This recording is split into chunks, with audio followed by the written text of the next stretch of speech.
এবার হুজুরের কাছে সিরকুটটাই, হুজুর আপনার ওয়াজ ভালো লাগে, আন্নারে আমি বিয়ে করতাম চাই। এরকম আছে নি? হুজুরদের বউ কম না বেশি? বিয়ের পরে টের পাইছে হুজুরের দরকার আছে না নাই। কারণ হুজুর সব জানে, বোর অধিকার কি সেটা জানে, বোর দায়িত্ব কি সেটা জানে, বোর জন্য কি করতে হবে সেটা জানে। আর ও যারা বিয়ে করেছে ও তো দুয়া দাও জানে না। চার পেটে নাই, পিটি নাই, পাশাই নাই, এইটার সাথে বাইকে ওই ঘুরে বেড়ায়, বাইকে চড়লে বাকি বাইক বোঝে না কে চুরেছে গাড়ি। ঠিক না বেঠি?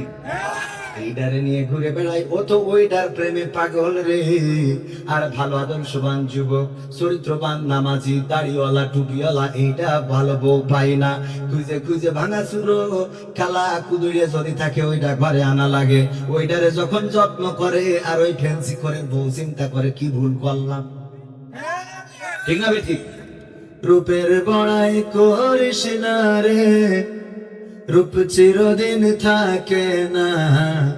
রূপের বড়াই করিস না রে, রূপ চিরদিন থাকে না। নিজের মুখটা দেখা একদিন হইবে রে তোর যন্ত্রণা।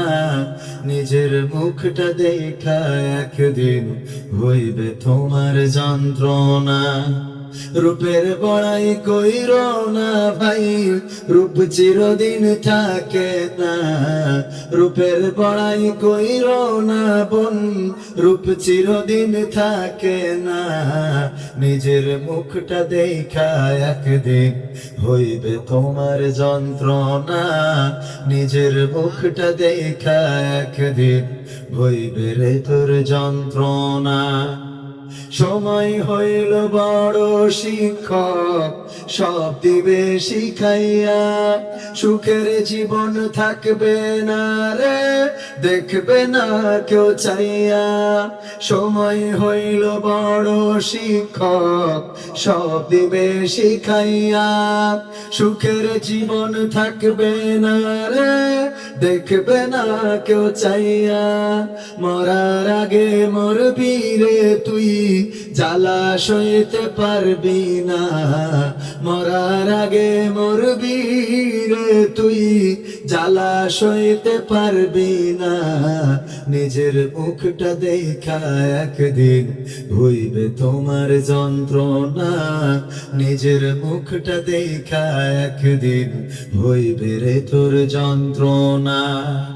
কিসের এত বড়াই তোমার মাটির দেহ লইয়া?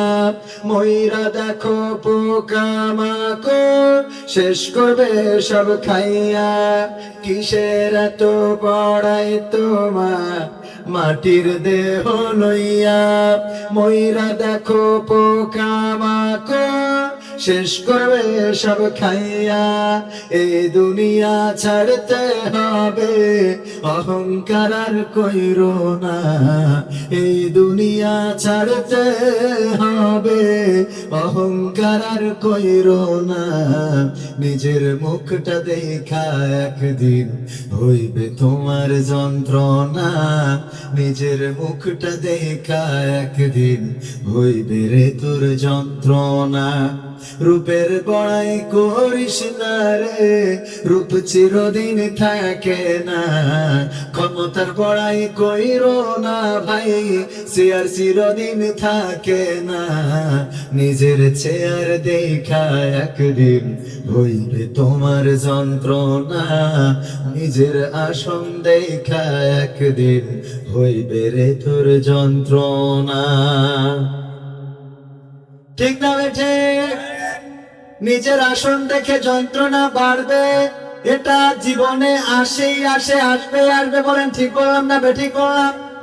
নির্বাচন হবে, কিন্তু ইতিপূর্বে যারা নির্বাচনে অন্যদেরকে অংশ নিতে দেয় নাই, এখন তারা আবার নির্বাচনে অংশ নিতে পারবে না। ঠিক না বেঠিক? নির্বাচন কমিশন, নির্বাচন কমিশনার আছে, নির্বাচন কমিশনও আছে, কিন্তু ওই আসনে যারা ছিল তারা কি আছে? না, তারা নাই। নতুন বাগানে নতুন কলি, নতুন ফুল ফুটেছে। এই ফুলের সৌরভ যদি ভালো হয় তাইলে বাংলাদেশের মানুষ অ্যাকসেপ্ট করে নেবে, কিন্তু যদি এই ফুলগুলো দুর্গন্ধ ছড়ায় তাইলে বাংলাদেশের মানুষ তাদেরকেও ঘাড় ধরে বের করে দেবে। বলেন ঠিক কিনা? ঠিক না ঠিক? এই জন্য ক্ষমতার বড়াই করা যাবে না, চেয়ারের বড়াই করা যাবে না, রূপের বড়াই করা যাবে না, যৌবনের বড়াই করা যাবে না, সৌন্দর্যের বড়াই করা যাবে না। যে চোখ আমার আর একজনের চোখ নাই, চোখ আছে বলে অহংকার করা যাবে না। আল্লাহ চাইলে তোমার চোখের দৃষ্টি শক্তি কেড়ে নিতে পারে না, পারে না।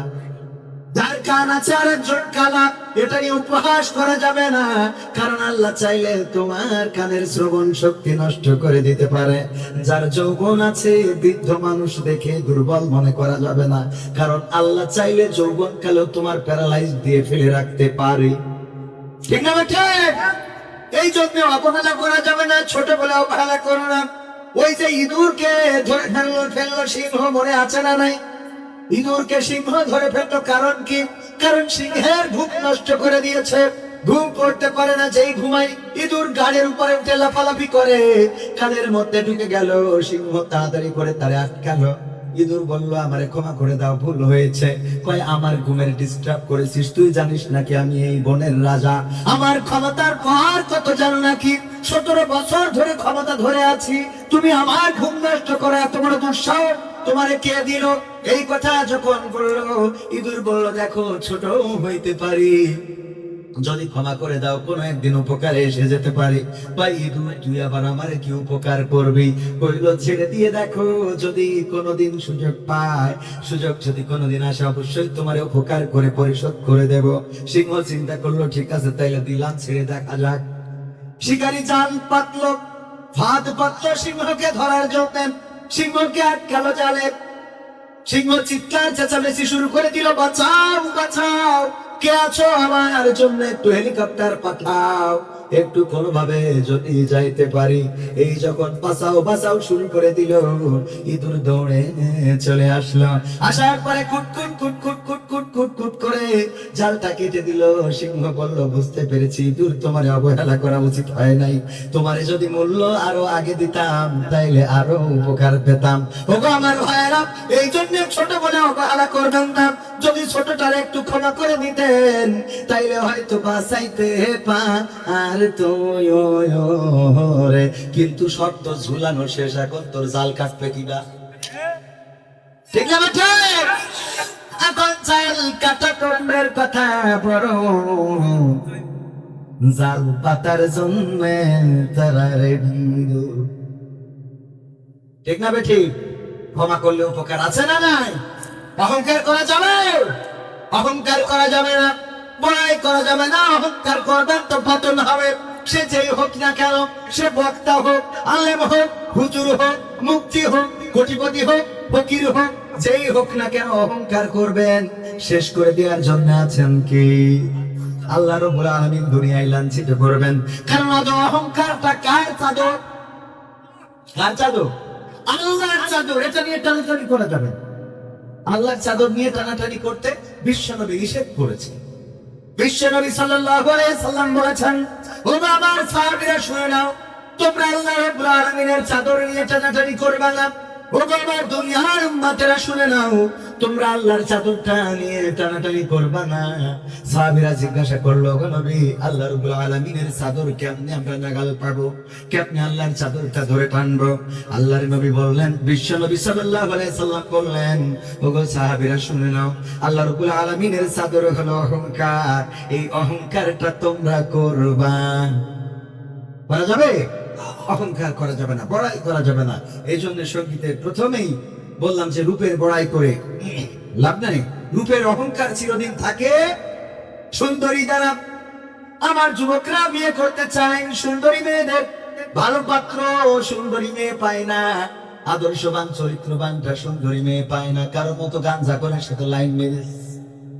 হ্যাঁ, যুবকরা কথা কয় না। চার পেটে নাই, পিটি নাই, পাশাই নাই, এইটার সাথে বাইকে ওই ঘুরে বেড়ায়, বাইকে চড়লে বাকি বাইকও বোঝে না কে চড়েছে গাড়ি। ঠিক না বে ঠিক? এইটারে নিয়ে ঘুরে বেড়াই, ও তো ওইটার প্রেমে পাগল রে।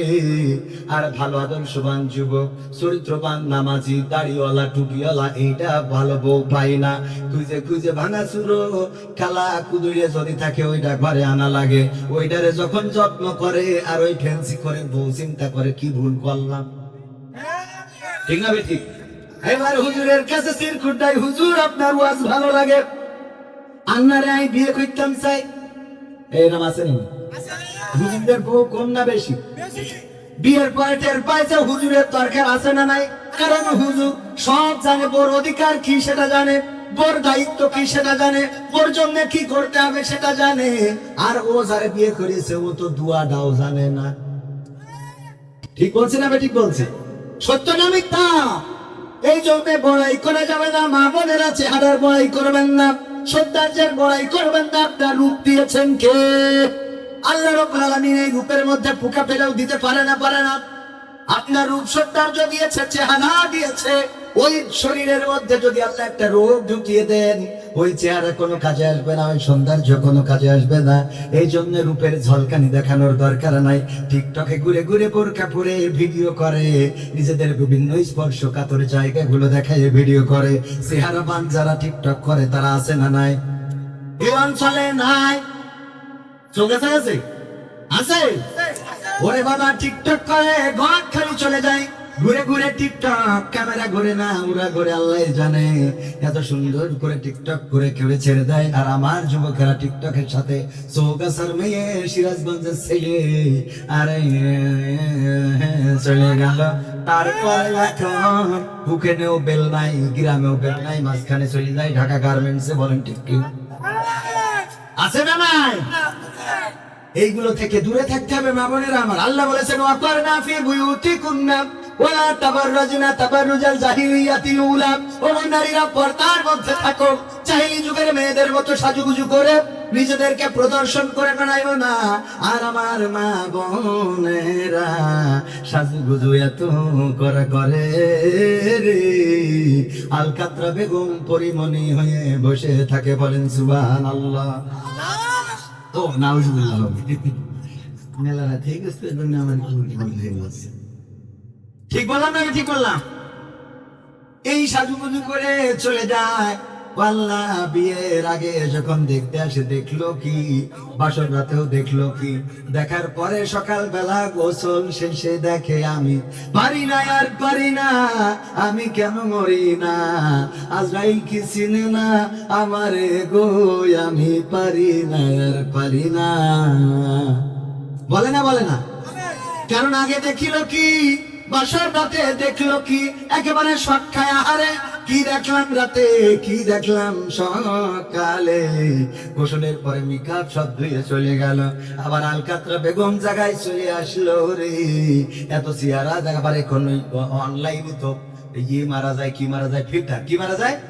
মাঝে মাঝে আমারই দেখি কয় হুজুর আপনার তো অনলাইনে দেখি আপনি পরিষ্কার, ভালো ফেস খুব সুন্দর লাগে, একটা স্মার্ট সুদর্শন, কিন্তু আমি তো আসলে মালটা এত সুন্দর না।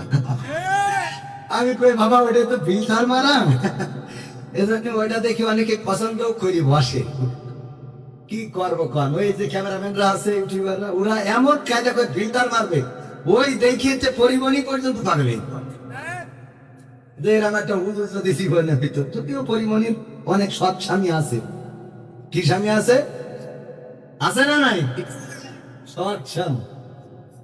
যাই হোক ভাইয়ের আমার, যেহেতু সময় অল্প, বেশি কথা বলা যাবে না।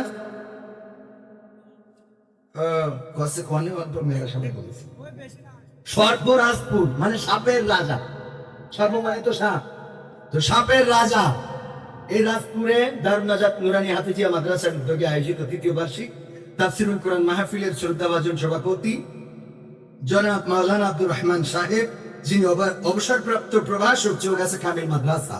শ্রদ্ধাভাজন, আমি ওনার ছাত্র হতে পারলে নিজেকে ধন্য মনে করতাম। উনার পায়ের জুতা দুখানা সোজা করে দেয়া, এটা আমার জন্য ভাগ্যের আমি মনে করি। এছাড়াও আরজ গুজার রয়েছেন হাফেজ মাওলানা আরিফুল ইসলাম, বিশেষ অতিথি, প্রধান অতিথি সহ অনেকেই রয়েছেন। তার মধ্যে আলোচনা করে গেলেন আমার বন্ধুগণ, অনেক দিনের পরিচয় মুফতি মেজবাউদ্দিন যশোরী, উনি দারুণ আলোচনা করেছেন। আল্লাহ রাব্বুল আলামিন ওনার কণ্ঠস্বরকে বিশ্বের জন্য কবুল করে নিন, বলেন আমিন। এছাড়া মঞ্চে আরো গণ্যমান্য ব্যক্তিবর্গ আছে যাদের সবার নাম বলতে পারলে ভালো লাগতো। আমার সামনে উপবিষ্ট আজকের মাহফিলের প্রধান আকর্ষণ কারা? আমরা না, আপনি। আপনারা না থাকলে এখানে বক্তারা ওয়াজ করে মজা পাইতো, আমরা কথা বলি মজা পেতাম? আজকের সব এই মাহফিল ফলপ্রসূ হওয়ার, সোয়াব পাওয়ার, এই মাহফিলের জন্য মানে কবুল হওয়ার সবকিছুর জন্যই আপনারা কি? আমার যদি ভন্ডুল করতে চাই তাও আপনারা এখন সব উঠে চলে গেলে মাহফিল আর হবে? বলেন হবে? তার মানে আপনারা আজকে মাহফিলের প্রধান আকর্ষণ। এই জন্য আমি প্রায়ই বলি যে মাহফিলের শ্রোতাদেরকে আসলে স্টেজে বসতে দেওয়া উচিত। মাহফিলটা কেমন হতে হবে? স্টেডিয়াম করে না, স্টেডিয়ামের মতো হবে, সিঁড়িপূর্ণ, চৌগাছায় একটা থাকবে, মনে করেন বক্তার একটা গোল চেয়ার দিয়ে দিতে হবে, মাঝখানে বসবে নিচে, আর শ্রোতারা সব ধাপে ধাপে সিঁড়িতে উপরে বসবে, বক্তা থাকবে নিচে, ঘুরে ঘুরে আসবে। কারণ এই বক্তা তো এখানে মাগনা আসেন, কি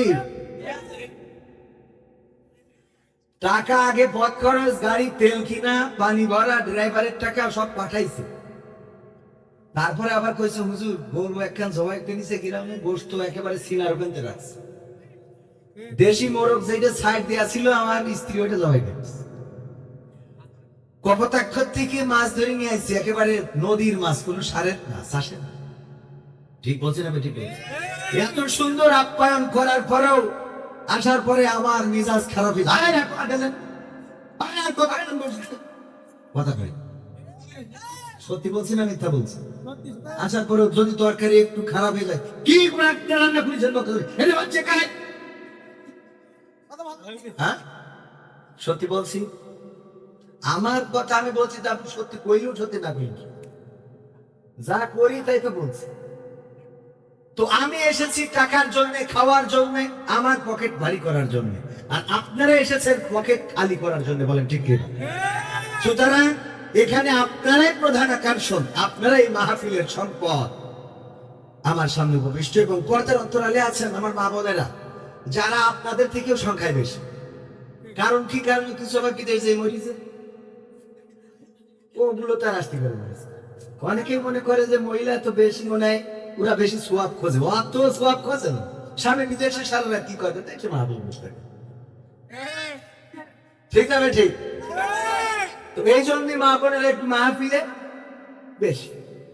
তো আমার মা বোনেরা আছেন পর্দার অন্তরালে, বিশেষ করে যুব শ্রেণী যারা, যুব সমাজ আমার প্রাণ, আমার চলার অনুপ্রেরণা, এই যুবকেরাই আমাকে অনুপ্রাণিত করে। যখন কোনো যুবক দৌড়ে এসে বলে হুজুর আপনার নাটক, আপনার গান, আপনার সঙ্গীত, আপনার আলোচনা, এগুলো আমাদেরকে মুগ্ধ করে, আমরা এগুলো দেখি, শুনি, ভালো লাগে যে অন্তত এই যুবক সালমান শাহ, শাকিব খান, শাহরুখ খান এদের কাছে যাই নাই, অন্তত একজন দাড়িওয়ালা টুপিওয়ালার কাছে এসেছে। এটা ভালো লাগার কিনা? এটা ভালো লাগার কিনা? এই জন্য যুবকদেরকে আমি সবসময় হৃদয় দিয়ে ভালোবাসি এবং রাসূল সাল্লাল্লাহু আলাইহি ওয়াসাল্লাম যুবকদেরকে বেশি মহব্বত। যদি কোনো যুবক, আল্লাহর নবী যদি কথা বলতেন, আলোচনা করতেন, আর সেখানে যদি কোনো যুবক এসে দাঁড়িয়ে যেত, বসার মতো যদি কোনো পার্টির ব্যবস্থা না থাকতো, বিশ্ব নবী সাল্লাল্লাহু আলাইহি সাল্লাম নিজের গায়ের চাদরটা খুলে ছেড়ে দিতেন, ও যুবক নাও, আর এই চাদরটা বিছিয়ে ওই জায়গায় বসে পড়ো, বলেন আল্লাহু আকবার। যুবকদেরকে এতটাই মহব্বত করতেন, নামাজের সামনের কাতারে দাঁড়াতে দিতেন। আর আমাদের সমাজের যুবকদেরকে যদি কোনো মুরব্বী আসে, যুবকদের বলা হয় পিছনে যাও, বলে ঠিক না বেটে, যুবকদেরকে পিছনে যেতে বলা হয়, আর রাসূল সাল্লাল্লাহু আলাইহি সাল্লাম যুবকদেরকে সামনে এগিয়ে দিতেন। শুধু তাই নয়, আপনারা সবাই জানেন আল্লাহর নবী যখন দিন প্রচার করেছে, তখন বাধা দিয়েছে বৃদ্ধরা, আর সহযোগিতা করেছে যুবকেরা, বলেন ঠিক কিনা? ঠিক না বেটে? আল্লাহ রাসূল যখন দ্বীনের দাওয়াত দিয়েছেন, দাওয়াত কবুল করেছেন আবু বকর রাদিয়াল্লাহু তাআলা আনহু, রাসূলের সমবয়সী, দাওয়াত কবুল করেছেন আলী, 8 বছর বয়স, মতান্তরে 12 বছর বয়স, দাওয়াত কবুল করেছেন বেলাল, খাব্বাব, খুবাইব রাদিয়াল্লাহু তাআলা আনহু। সব যুবক, ইয়াং শ্রেণীর মানুষ। আর যারা বাধা দিয়েছেন তারা ছিল আবু জাহেল, আবু লাহাব, উতবা, সাইবা, মুগীরা, আবু সুফিয়ান, সব বাবার বয়সী চাচারা দাদারা এরা বাধা দিয়েছে, আর যারা যুবক শ্রেণী ছিল তারা সহযোগিতা করেছে। বলেন সুবহানাল্লাহ। যুবকরা সহযোগিতা করেছে আর বাধা দিয়েছে বৃদ্ধরা। আবার আমাদের প্রিন্সিপাল সাহেব না অধ্যাপক সাহেব, সভাপতি সাহেব এক কথায় রাগ করতে পারবে না, কারণ উনারও যৌবন কাল ছিল। ঠিক না বেঠিক? উনারও যৌবন কাল ছিল, সেই যৌবন কালটা কাজে লাগিয়েছে কিনা এটা হলো বড় কথা। আল্লাহর নবী বলেছেন সাল্লাল্লাহু আলাইহি ওয়াসাল্লাম, পরকালের ময়দানে 7টা শ্রেণী জান্নাতে, 7টা শ্রেণী আরশের ছায়ায় স্থান পাবে। কয়টা? সবাই বলেন কয়টা? আরো জোরে কয়টা? মিছিল তো হবে না, হবে না রে, এমন নাচতে ভুললে হবে না। স্লোগান জোর হওয়ার দরকার আছে না নাই? আরশের ছায়াতলে স্থান পাবে কয়টা শ্রেণী? কয়টা? জোরে বলেন কয়টা? জোরে হলে না কয়টা? 7টা শ্রেণী স্থান পাবে। তার মধ্যে একটা শ্রেণী হলো সেই সকল যুবকেরা, যেই যুবকেরা তাদের যৌবন কালকে আল্লাহর রাস্তায় ব্যয় করে গিয়েছে, যৌবন কালটা আল্লাহর ইবাদতে কাটিয়েছে, যৌবন কালে তাহাজ্জুদের নামাজ আদায় করেছে, যৌবন কালে তাফসীর মাহফিলে সম্পৃক্ততা রেখেছে, যৌবন কালে দিন কায়েমের আন্দোলনে থেকেছে, যৌবন কালে আল্লাহর দিন কায়েমের জন্য রাজপথে থেকেছে। এই যুবকেরা আরশের ছায়াতলে স্থান পেয়ে যাবে। সুতরাং যুবক যারা আছো গো, আল্লাহর দেওয়া অফারটারে গ্রহণ করে নাও। গ্রহণ করার দরকার আছে না নাই? আল্লাহ অফার দিয়েছেন। কেমন অফার? বিশ্ব নবী সাল্লাল্লাহু আলাইহি ওয়াসাল্লাম বলছেন, ওগো যুবকেরা শুনে নাও, যদি যৌবন কালে কেউ একটা সওয়াব করে, বৃদ্ধকালে 70টা সওয়াব করলে যেমন হতো, যৌবন কালে একটা সওয়াব করলে তেমন হয়ে যায়। বলেন সুবহানাল্লাহ। বৃদ্ধকালে 70টা সওয়াবের কাজ করলে যেমন হতো, যৌবন কালে একটা করলে সেই সওয়াব। আর যদি কেউ বৃদ্ধকালে একটা গুনাহ করে, যৌবন কালে 70টা গুনাহ করলে যেমন গুনাহ হয়, বৃদ্ধকালে একটা গুনাহ করলে তেমন গুনাহ হয়ে যায়। বলেন নাউজুবিল্লাহ।